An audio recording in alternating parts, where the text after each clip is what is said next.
This presentation is delivered by the Stanford Center for Professional Development.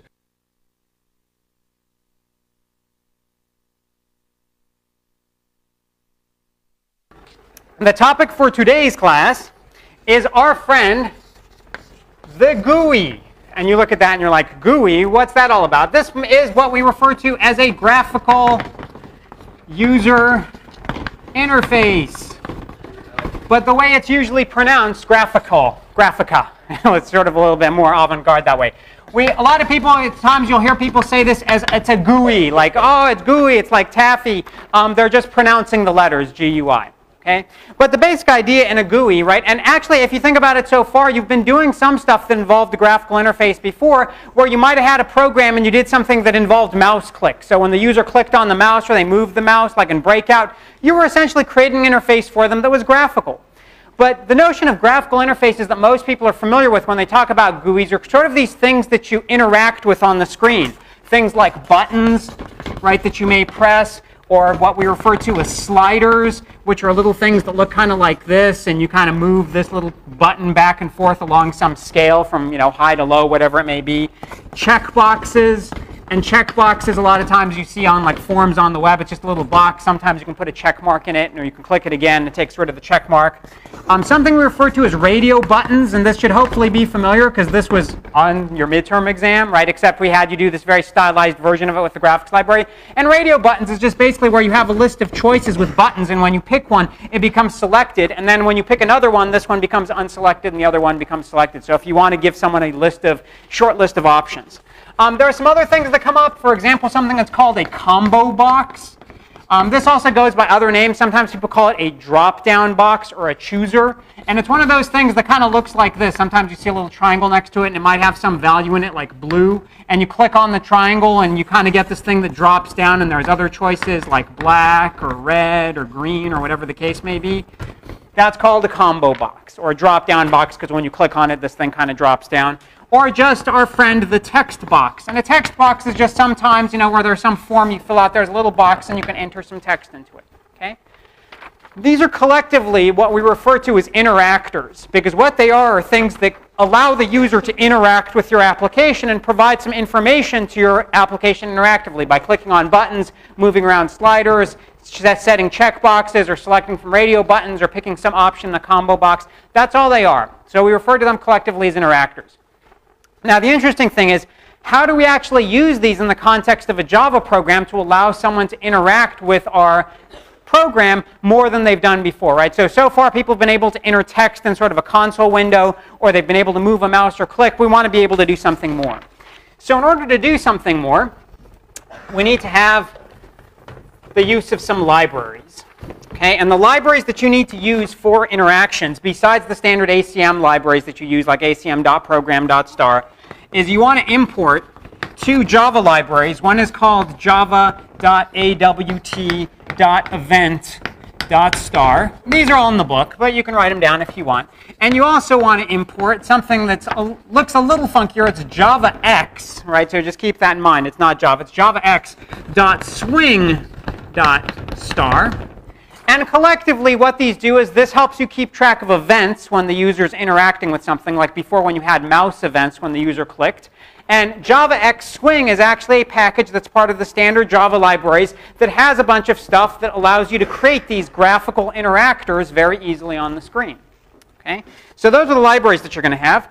And so to give you an idea of what's actually going to be going on in your program, if we can go to the slides, let me show you how the program or the interactor hierarchy looks. So in the Java world, so this is in javax.swing.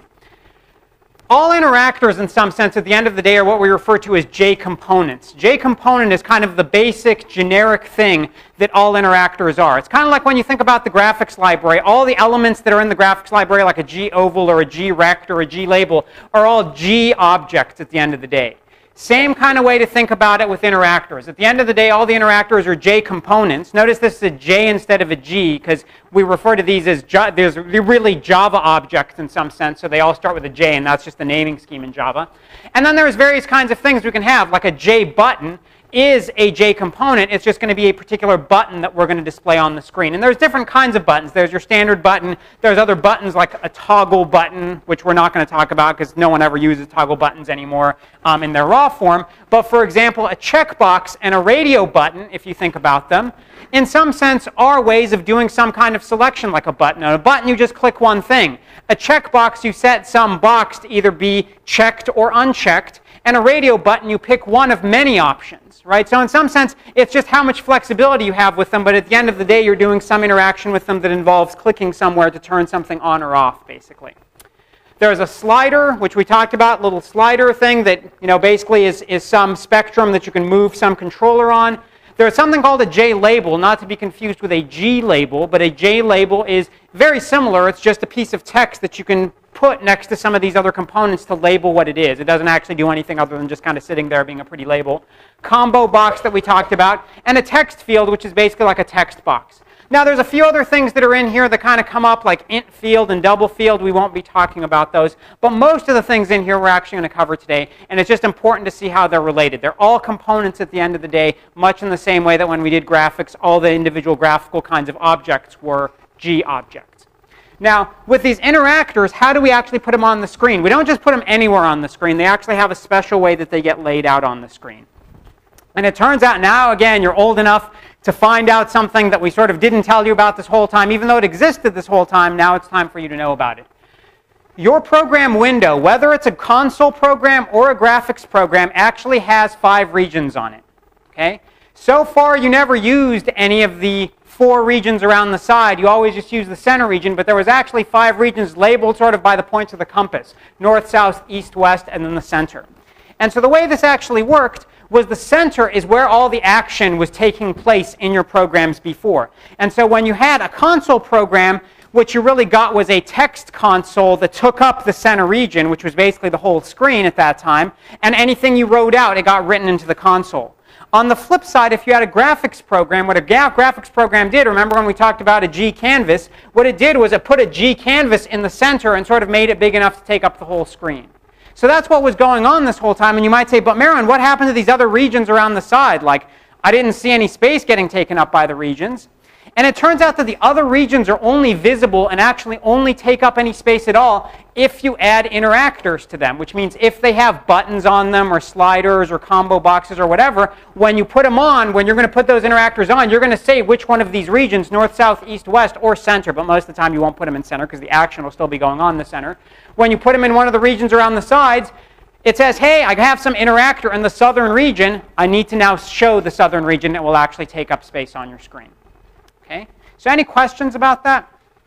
I'll show you an example of this in just a second. Okay? So that's the basic idea of window regions and what's actually going on with them. Okay? The one thing that is important to keep in mind just in terms of name is when we place interactors in one of these regions, we refer to that region as a control bar. So if we put some buttons, let's say in the southern region, and so what you'll see when your program runs is you'll actually get sort of this gray bar down at the bottom and your buttons will show up on it. We refer to that gray bar with the buttons on it as just a control bar, or if we want to be specific, the southern control bar. Okay? That's just the name for it. So with that said, let's actually create our first interactor, right? It's time to actually make one of these things and put it to use and see what it all looks like. And then we'll build something super cool and complicated with them. But let's just start with the most basic one right now. Okay? Little side point, Computer Science Career Panel next week. Go there, Wednesday, November 14th in Packard Room 101. It will show you a wide spectrum of things that you can do in computer science at 5:30. There will be people there who are working at startup companies, people there who went into academia, people there who are, for example, doing product management or marketing, who all are graduates of Stanford's computer science program. And it just shows you the wide breadth of stuff that's going on. So if you have any inkling at all that maybe computer science is for you, check that out. That's just a little side point in the middle of lecture. So let's create our first interactor, the button. Okay? And the way we create this is we're going to need to have a constructor. We're going to need to create something called a JButton. And so the type is JButton. We give it a name. I'll just call it butt for our button because we have one. And so what I'm going to do is I'm going to create a new one of these things in the standard style I use for creating something new. It's a new JButton. And what I give the button when I create it is I give it a single parameter, which is the name or the string that I want displayed on that button. So let's say I want this button to have the word hi on it. Okay? What that does, it creates a button object that the button is labeled with the word hi. This button does not yet show up on the screen. It doesn't yet do anything. All I've done is create this button object. Okay? Now, the next thing I want to think about when I want to do anything involving these interactors, right? After I create one of these, I'm going to put it somewhere. But before I put it somewhere, one thing I want to keep in mind is I need to listen for these interactors. So before, when we talked about the mouse, we added mouse listeners. And when we talked about keyboard events, we talked about adding keyboard listeners. If I want to do something with interactors, I need to add what's called an action listener. So somewhere in my program, say in my init function or my init method or my run method, what I'm going to do is say add action listeners. Much in the same vein, I would say add mouse listeners. As a matter of fact, I could have both, and most of the time in programs that are interactive, I probably will have both. But add action listeners, when I add that, says, oh, yoo-hoo, I'm going to be listening for things happening like when someone clicks this button. And so I'll show you in just a second, there's a corresponding function that gets called, or method that gets called when some action event happens. And that's the idea. When you had a mouse and your mouse moved or you had a mouse click, you got mouse events. And so you created methods that were called automatically for you when those mouse events happened. Like when the mouse got clicked, one of your methods might have gotten called. Here, it's going to be a special method that's going to get called every time some particular action happens. And I'll show you that in just a second. Okay? So we need to add action listeners at the very beginning of our program, right? And then somewhere we're going to create a button. And then we need to add the button to one of our 5 regions. So the way we do this is we use add. And we're going to use a version of add with 2 parameters. What we're going to add is the object. So we specify the name of the object. And this should look real similar to from like graphics when you added, say, a grec to the window. But because these are interactors, we don't just add them to the window. We add them to a particular region. So we might say south. And so capital, north, south, east, and west are all predefined constants for you that let you know what region you're referring to. So add button to south says, put this button in the southern region. And now that there's an interactor on the southern region, it will automatically show up for you. Okay? So any questions about sort of the basics? Good question. How does it know where in the region they show up? Well, what it does is it will automatically manage the layout for you. So what it does is any interactors that are in a region show up centered in that region, and they show up in the order in which they were added to the region. So if you add 3 things to the region, 1, 2, and 3, they will show up in the order 1, 2, and 3, and they will be centered with respect to the entire bar. Okay, and I'll show you what that looks like in just a second when we do a complete program. Let's write a complete program together on the board, and then we'll actually see what that code actually does when we run it. So we're going to have some init method. A lot of times in interactive programs, rather than having a run to begin execution, you just have an init. Say, I'm going to set things up, and then I'm going to wait for interactive events to happen, and when they do, then other methods of mine will get called. So I'm not actually running something, I'm just kind of initializing the world. So oftentimes you'll see these programs written with an init method rather than a run method. That's just the way they are. So what I'm going to do is I'm going to just do a shorthand. I'm going to do the construction and the add all in one line so you see that. Add new J button with the label hi to the south region.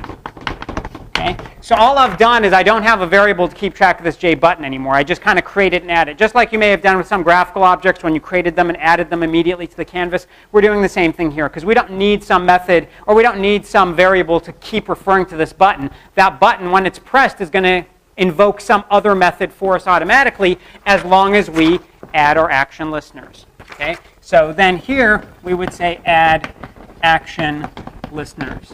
And so what we generally do in our init method is we create all the interactors that we want to create, and before we're done, we say add action listeners to say, okay, I created everything now. Now go ahead and start listening for events on them. Okay? Now, when some action actually gets performed and you've added action listener, what happens is a method gets called for you called action performed. So this method is public void, and you should always declare it as being public void.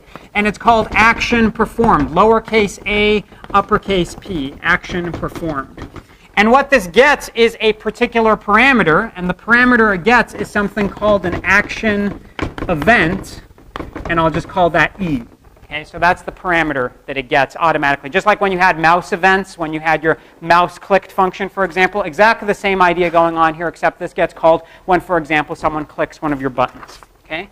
Now, how do you figure out what actually happened when this this interaction was actually performed? Okay? Action performed, important thing to keep in mind, only gets called when buttons get clicked. So later on when we talk about some other things, I'll show you like when someone clicks a checkbox or whatever, how we deal with that. But the important thing to think about is action performed only called when buttons get clicked. Okay? So right now we only have one button. So you might just say, hey, if I click that one button, this gets called. I know it's that one button, life is good, right? Well, sort of. You still want to keep track of which button was actually called because you might have an application that has multiple buttons in it. So how do you do that? What you do is you're going to have a string that we'll call CMD for command, which is going to be essentially the command that caused this action to be performed, to be called. Okay? What does that mean?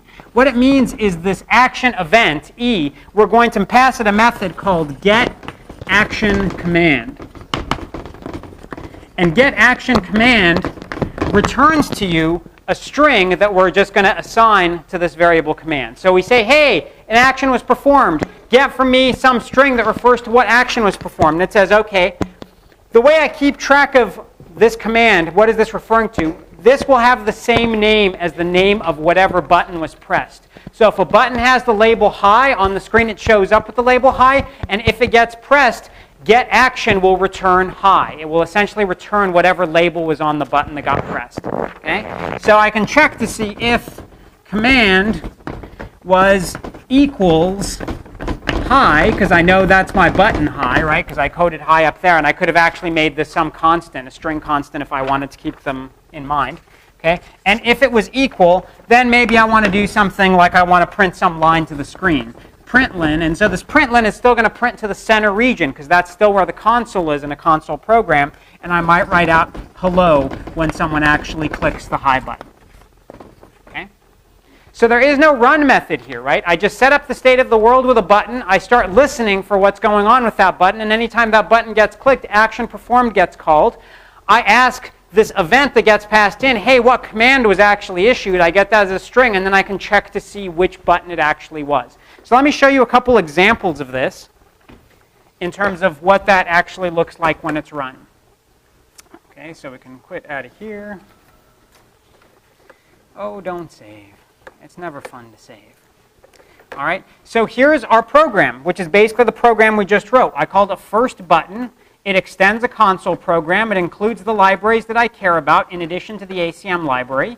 And but other than the fact that I set the font to be larger, I just add this new button high to the southern region, add action listeners, and I have this event here, or I have this method, action performed, which is basically exactly the code I just wrote up on the board. And so when I run this, what I actually get is here's first button. I get the southern region now shows up as a control bar. And it has my single button high on it, and nothing's going on in my program, right? It just creates the state of the world, it puts the button, and it says, now I'm listening. Now, every time I click on the high button, it executes the command. Right? As you can, and after it goes off the screen, it keeps scrolling. And you're like, oh, how small can I make the scroll button? Scroll bar over here on the side. It's the things you do at 4 a.m. when you get your programs working that just make it that much fun. So let's look at a slightly more complicated program. Same idea, but something more complicated. Okay?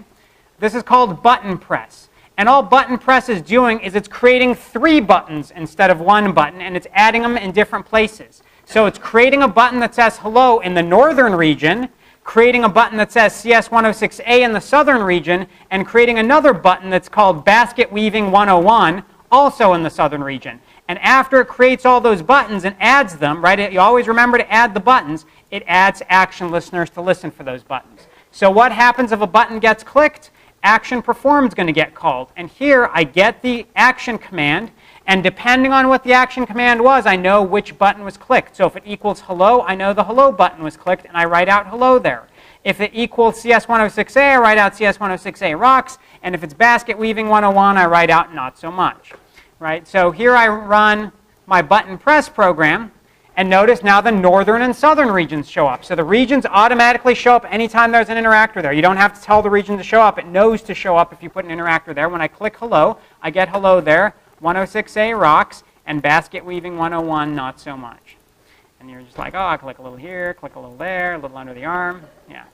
There you go. Right? It's like 10 lines of code, and I can put buttons all over and just click them wherever I want. All right? So buttons are kind of fun, sort of.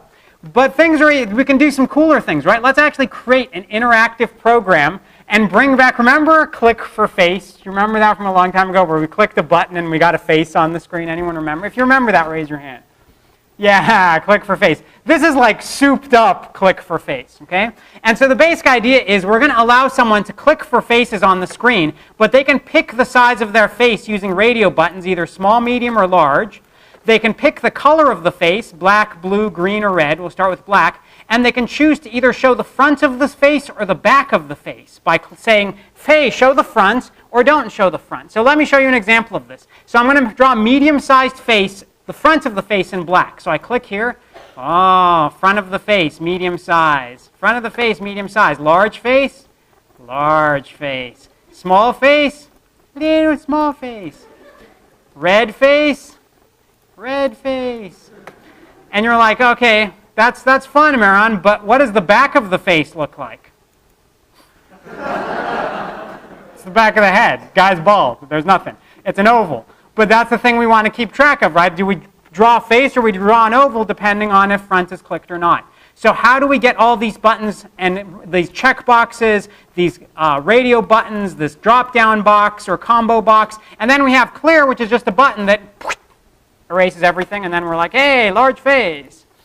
And we just start all over again, right? So how can we create this whole program in the span of like one lecture? So here we go. We're going to go do it. All right?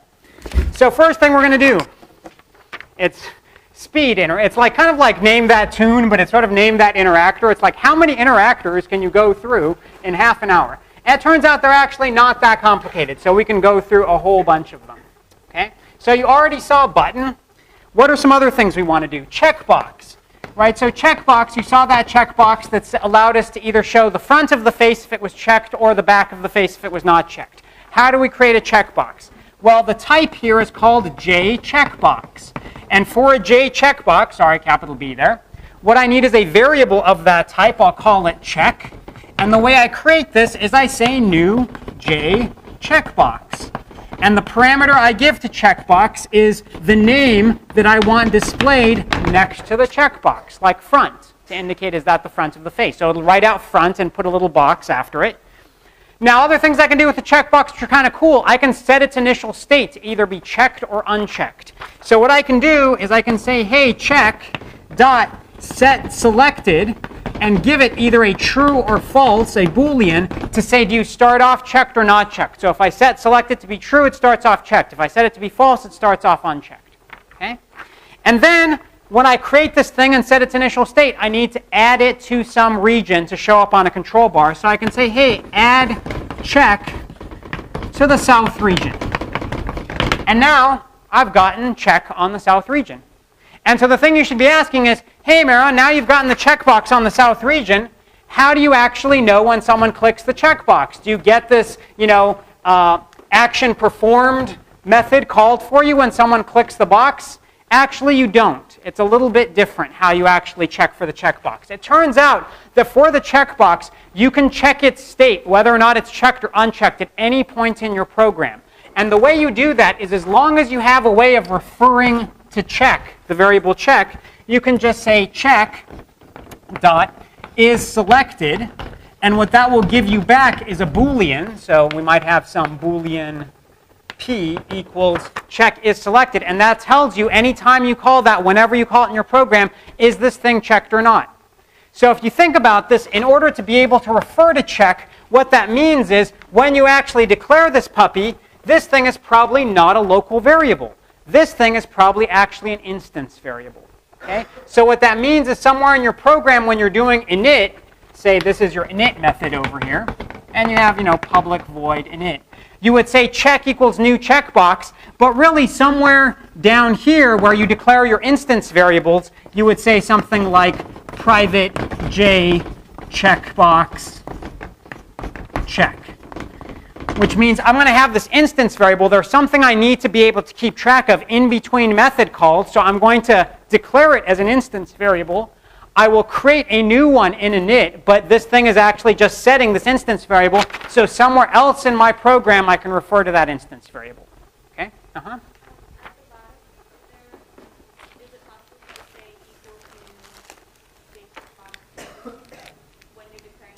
Yeah, you can actually do the creation there and say j checkbox check equals new j checkbox and then whatever the name of it is. Oftentimes you just don't, like in the book, you don't see that, so I'm following that convention here. But sometimes you'll actually see someone do that in a program. Yeah. The reason really for doing it this way is that in init you can sort of see how everything's being created and you don't need to look two different places in the program. Because there are some things where that it makes sense to actually create them when you declare them and other things that you can't create them when you declare them that don't make sense to do that, and it's better to just create them all in one place, basically, is the general thinking. Okay? So when check is selected, this is something that you might check somewhere in your program, like for example when the user clicks the mouse somewhere, right? So when we click somewhere to get a face, at that time we want to see, are we showing the front of the face or the back of the face? So in our mouse clicked method that is getting called automatically when we click the mouse, that's when we're actually checking to see if check is select. And I'll show you the code in just a little while, but that's an example of how it might actually be done. Okay? So instance variable is the important thing to keep in mind there. So besides the checkbox, we had this radio button for the size being small, medium, or large. Radio buttons get a little bit more involved, but not a whole bunch. So the first thing we're going to do is we're going to create all of the individual radio buttons. So I might have small equals new. Actually, let me abbreviate these just so it's easier to keep track of them. We'll have SM, which is small, is a new J radio button. And it's going to have some text associated with it, which is just the word small. So this actually creates a single button, right? The single little circle with the word small next to it. This is not, and you might say, okay, Maron, if it does that, how do I know that it's related to medium and large and all that? We'll get to that. Okay? Small, notice I haven't declared a variable out here. Again, a radio button is something, that we want to be able to keep track of over time. So small, we would actually declare over here. Let me just increase the amount of space we have for variable declarations by getting rid of init for right now. We would declare small over here by saying private small j radio, backwards. Private j radio button small. Okay? So that's going to be another private variable for us. We're going to create it in our init method somewhere, or perhaps another method that gets called from init. We create the small radio button. We can create the medium radio button by doing the same thing, new J radio button. We'll just put the label medium on it. And we can do the same thing for large, new J radio button, large. So we create the 3 radio buttons. Now, once we create the 3 radio buttons, we need to say, hey, all these radio buttons are in a group. They're all related to each other, because if you click small, medium and large better turn off. And if you click medium and small was on, small better turn off. So how do I know that they're all related to each other? Because in a program, you may actually have multiple radio button groups, and you don't want them to conflict with each other. So what you do is you create something called a button group. A button group is just another variable, or another type, and I'll call this size, because size is small, medium, or large. So our group is going to keep track of size, equals new button group. Now, the interesting thing about button groups is I never actually care about referring to the button group after I create it and assign all my buttons to it, that I'll show you in just a second. So this button group oftentimes is actually a local variable. It's not an instance variable, because I don't need to keep track of it after I create the original button group. I need to keep track of the buttons, so medium and large would also be instance variables just like small, but I don't need to keep track of the group. So what do? How do I put all these guys in the group? I say the name of the group size dot add, and I add all the buttons to it. Like I would add small, then I would say size dot add and add medium, and I would say size dot add, and I would add large. And that says, hey, now your group has these 3 buttons in it. Once I do that, still not done. Oh, let me just slide this over here. The power, the magic of boards. So once I create my initial group, I want to say one of my radio buttons is selected to begin with. So I pick the one I want selected, like medium, and say set selected to be true.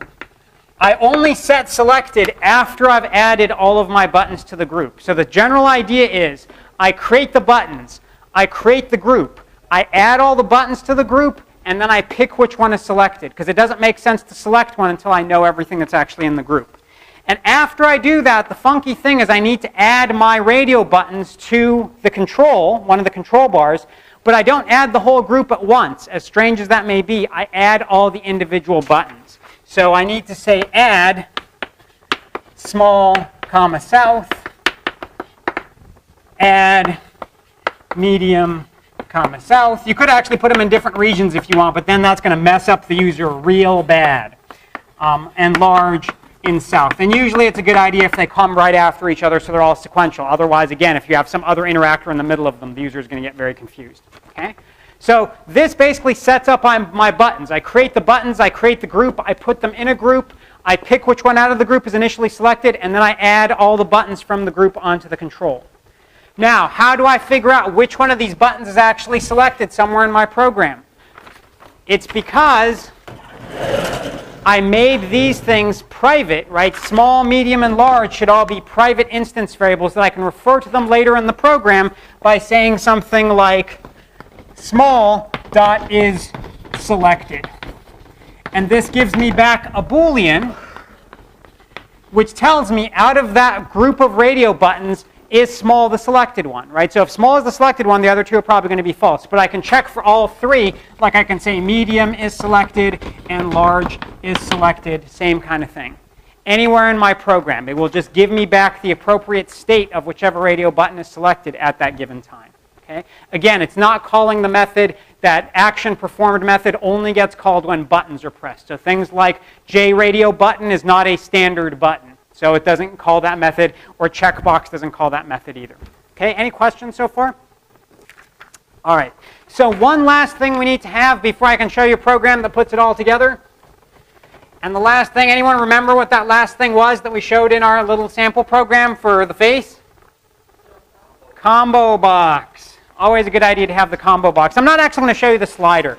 The slider is pretty straightforward. It's actually all in the book. It's not worth spending lecture time on. And the truth is, when was the last time you saw a slider on a web page? You're like, today? Yeah. Yeah, that's for today. That's for tomorrow, and that's for the rest of your life. Yeah, no, it's just slider. You can read about it. Oh, the snag. Denied. All right, we'll just... That was one of the other comments, too, was the social candies come too far in front, and I can't go that far back, but... All right. There's only, I've been there like, oh, you should really practice a lot of the comments were like, you should really practice your throws. I've been doing this for 15 years. It doesn't get any better, okay? All right, so we want to have the combo box, okay? The combox. I always want to write combox, but it's combo box. They should just rename it the combox, because really you can just reuse these two letters and it'll like reduce global warming. All right, so the combo box. How does the combo box work? We have some variable called the J combo box. We'll call it pick for our pick for the color. And we're going to create a new J combo box. Once again, combo box is something that we want to keep track of between method calls. So we would not actually declare the variable here. We would refer to the variable, but we would declare it over here in our private instance variables and have private J combo box pick. Okay? So we start off by initializing the pick to be an empty combo box. So this just creates a new combo box. Then what we need to say is we're going to add all the elements that we want in that combo box in the order in which they're going to appear in the drop-down menu of the combo box. We do that by saying pick.add item. And then the item you give it is a string, like we would have black for the first item. And then the next item, pick add item, is blue. I just put these all in alphabetical order, but you can put them in whatever order you want. Green. And then pick add item, red. Okay, and those are all of the choices that are in the combo box. The reason why it's called a combo box, interestingly enough, you might say, but Maron, isn't it just a choice? Like, isn't it choice box or drop-down box? Why is it called a combo box? The reason why it's called a combo box is in the days of yore when these things were first created, they not only let you pick from a choice of items, but you could actually type in a value if it allowed you to and just make up your own value that wasn't in the list. But oftentimes, we don't want people making up their own value. Like if we said, hey, from this combo box, pick your year, and you could pick, freshman, junior, we don't have sophomores. Freshmen, sophomores, juniors, seniors, grad students, or other, and then we let you just type something in. You're like, well, I'm super senior. And we'd be, first of all, I'd be like, sorry. But second of all, I'd be like, super senior doesn't exist. You're still just a senior. You could be super space senior, but you're not super senior, all one word. So what we want to do is tell this JCombo box, hey, we're not going to allow the user to type anything in. We're just going to allow them to pick one of the choices. And the way we do that is there's a property called setEditable that we're going to set to false. So we say setEditable false. If we set editable to true, you will get a combo box that allows someone to pick any one of the choices or just click on it and type something in if you really want to do that. But if you don't know how to handle what they type in, don't let them do it and set editable to false. Okay? The other thing that we need to do is we always need to pick an initial value for that combo box, right? So you create a combo box. Which one of the choices initially picked? We do that just like you've seen for all the other interactors. Pick.set selected, except here we say selected item. For some reason with combo box, we just use the word item when we add and set selected item because they're just items. That's the way life is. Item, and then we give it the string of whichever one is selected, like black will make our initial choice. Okay? And after we do all this, we create the combo box, we add all the choices to it, we choose whether or not it's editable, and we pick the initial selection. Always remember to say, hey, now I need to add it to one of my control areas on the screen. So I say add pick to, for example, the south control bar. Okay? Question?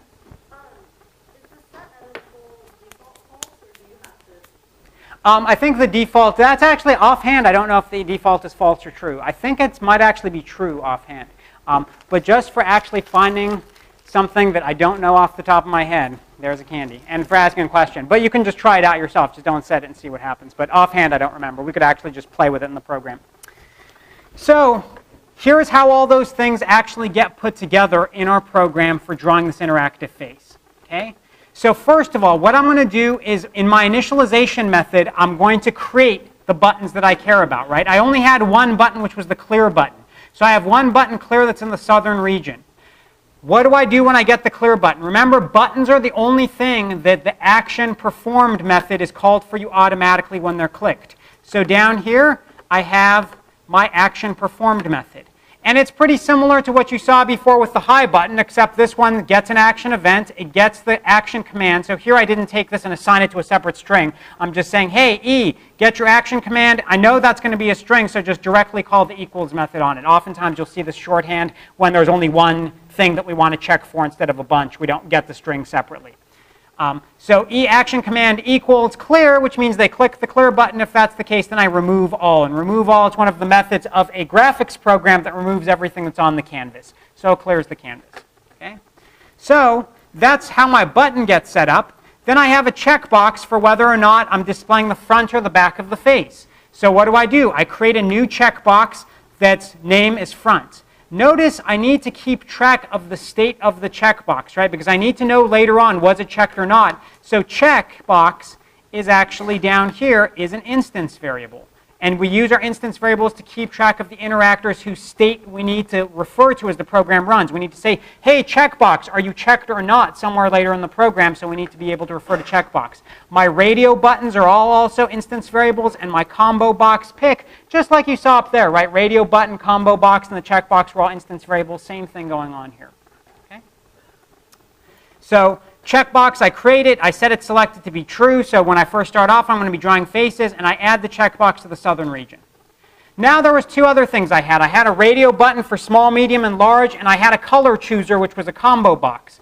I've just to take all of that code and sort of abstract it a little bit and modularize it, I've just created two methods that I'm going to call to do that initialization for me. So init radio button, what that does is it does the code you just saw. It comes here and it says, hey, create a button group, create 3 buttons for small, medium, and large, and add all the buttons to the button group, right? Same code you saw. Actually, you could have created the button group. You could have taken this line of code and done it after you created the buttons. It doesn't make a difference. But here I just created the group, created 3 buttons, then added all my buttons to my button group here. Once all my buttons are in there, I say, hey, medium is the one that starts off selected, and then add all of my radio buttons to the southern control bar. Okay, any questions about that? It's exactly the same code we just wrote on the board, except just with nicer variable names.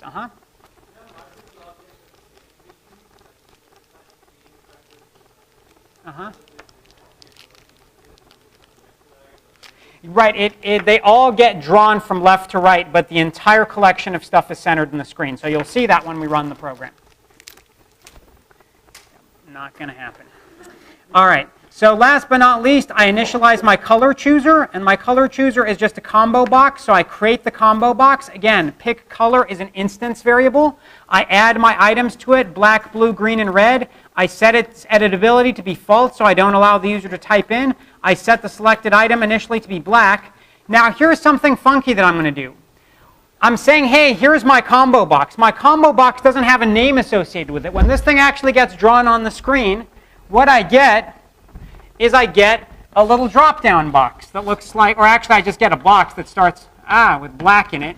And if I click on this little thingy over here, I get blue and red and green and the other choices. What I would like to have is I would like to have the word color, if this chalk actually writes, appear before the combo box so the person knows, yeah, that's what this black is referring to. It's referring to the color of the face.